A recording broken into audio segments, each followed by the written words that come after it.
What's going on, everybody?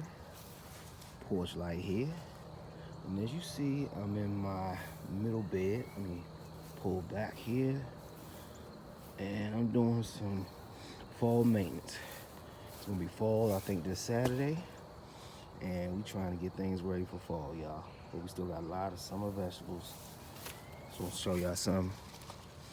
This is by far the biggest bell pepper I've ever grown from seed. And this thing is loaded, y'all. Look at that.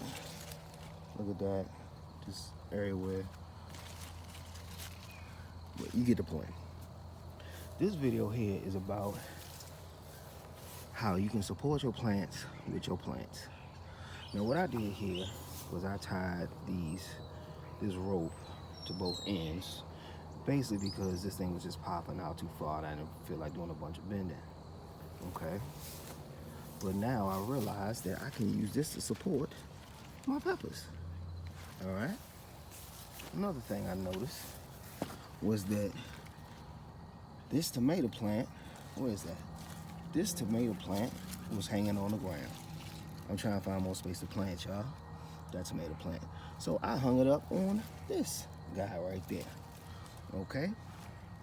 Basically, don't be bashful to support your plants with your plants. Give you another example. This was an old sunflower. I broke the heads off, put in a compost bin. But if I pulled this, then all this dirt will come up, and then this pepper plant will come up. So what did I do? I supported this tomato plant on it. All right, y'all? Also, I had some squash that wasn't growing. So what did I do? I moved them, sat them, put them over here, and now I'm supporting them with this. So this is now a nice support system, better known as an ecosystem. All right, y'all. So just get innovative in the garden, and Porch Light out.